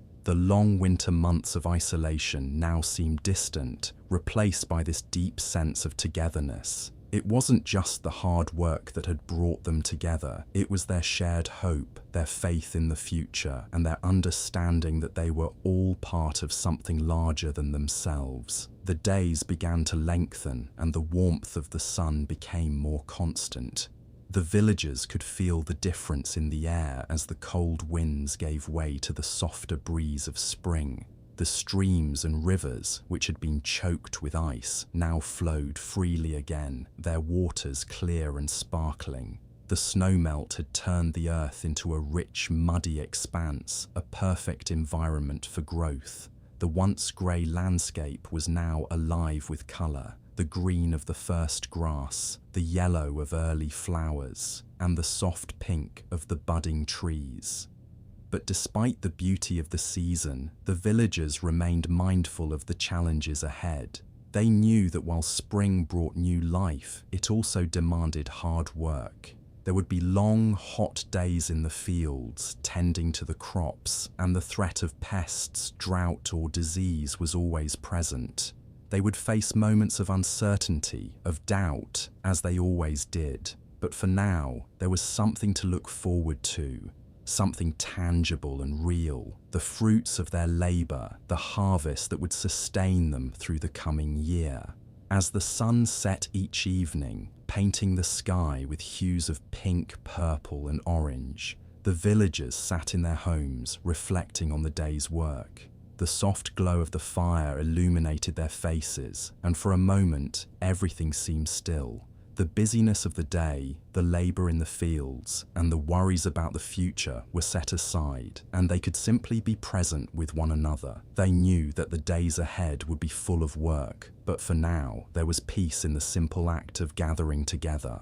In the distance, the first hint of the coming harvest could be seen. The crops, though still small and tender, were growing strong, reaching toward the sky in search of sunlight. The villagers had planted their hopes and their future in the soil, and as the days passed, those hopes grew along with the crops. There was still much work to be done, but the promise of a good harvest felt close, and that knowledge gave them strength. Spring, in all its beauty and promise, was unfolding before them. The land, which had once seemed frozen and lifeless, was now bursting with growth. The trees that had stood bare for so long were once again covered in leaves, and the earth was soft and fertile, ready to nurture whatever was planted in it. And though the villagers knew that the future was uncertain, there was something deeply reassuring in the rhythm of the seasons. No matter how cold the winter or how uncertain the spring, life would always return. The seasons, like time itself, would continue to turn, bringing new challenges, new growth, and new hope. It was a cycle that had existed long before them, and it would continue long after. All they had to do was keep working, keep planting, and keep trusting that the earth would provide. The days continued to grow longer, and the warmth of the sun seemed to carry with it a renewed energy. The villagers could feel the shift in the air as the gentle breeze of spring brought with it the promise of a new beginning. The earth, once hard and frozen, was now soft and pliable, ready to nurture the seeds that had been carefully sown. Each field, though still raw and freshly turned, held the potential for growth. The earth hummed with life, and the villagers too were beginning to feel the stirrings of something new within themselves. The work in the fields was demanding, but the villagers no longer felt burdened by it. The rhythm of spring planting, though laborious, felt natural, almost instinctual. Each row planted, each seed carefully placed in the earth, was an act of faith, a belief in the cycle of life. They worked in harmony with nature, guided by the knowledge that the land would reward their patience and care. It wasn't just about getting the crops into the ground. It was about the connection they felt to the earth and to each other. Their work, though physical, was also deeply spiritual, a reminder that they were part of something far larger than themselves. In the mornings, the fields were filled with the sound of digging and planting. The air was cool but refreshing, a gentle reminder that the season was still young. The villagers worked side by side, moving together in a steady rhythm, their hands in the earth, their faces turned toward the sun. There was no rush, no frantic energy, just a steady, deliberate pace that matched the quiet hum of life around them. The animals, now grazing on fresh grass, were content, and the birds, too, seemed to have found their rhythm, filling the air with songs of hope and renewal. Though the work was hard, there was joy in it. The earth, which had been so barren and unyielding during the winter, was now alive again. The crops, though small and fragile, were already beginning to sprout, their tender leaves reaching toward the sun. The villagers could see the first signs of growth, and with it, the promise of abundance. They had planted the seeds of their future, and now, with each passing day, those seeds were beginning to take root, just as the hope in their hearts began to grow. The warmth of spring had a way of bringing people together. The village, once quiet and still during the winter months, was now full of life. The air was filled with the sounds of children playing, women chatting as they worked, and the laughter of friends sharing stories. Even as they worked in the fields, there was a sense of camaraderie that filled the air. Everyone had a role to play, and each person knew that their contribution, no matter how small, was vital to the village's success. As the days passed, the work in the fields continued. The villagers moved from one task to the next, planting seeds, clearing weeds, and tending to the crops as they grew. But even as they worked, there were moments of rest. They would gather in the evenings when the sun had set to share meals and stories. The fire, though no longer the center of attention, still played a key role in their lives. It was a place of gathering, a place to share warmth and comfort after a long day of work. The smell of roasting meats and freshly baked bread filled the air, and the flickering light of the flames cast a soft glow on the faces of those who had worked together. These quiet evenings by the fire became a time for reflection. The villagers would sit together, their tired bodies resting, their hands busy with small tasks like knitting, mending, or preparing food for the next day. The conversations, though light, carried a sense of gratitude for the land and for each other. The hardships of the past year, the long winter, the trials they had faced, seemed distant now. The focus was on the present moment and the work they were doing to secure their future. Each evening, as the fire crackled, they were reminded that they were not just working for the harvest, they were working for the community, for the shared bond that held them together. In the quiet of the evening, as the stars began to twinkle in the sky, the villagers found solace in knowing that the cycle of life continued. The earth had given them what they needed to survive the harsh winter, and now it was offering them the opportunity to begin again. The promise of growth, of new life, was all around them. The flowers that had once been dormant were now blooming. The trees were budding with leaves, and the soil was rich and ready to support the crops they had planted. The season of renewal was here, and with it came the assurance that their hard work would bear fruit in time.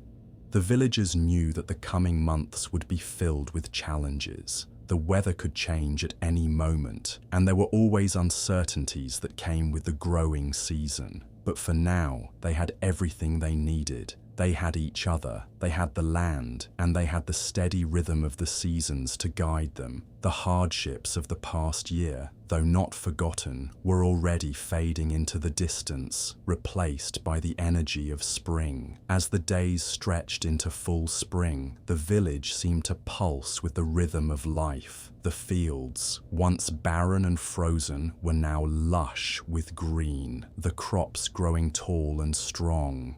The villagers, though tired from the constant work in the fields, could feel the fruits of their labor beginning to take shape. The first flowers bloomed in the gardens, their bright colors a welcome sight after the long months of winter. The air, once crisp and biting, was now filled with the sweet scents of fresh earth, grass, and the soft perfume of flowers. The earth, still warm from the sun, hummed with life.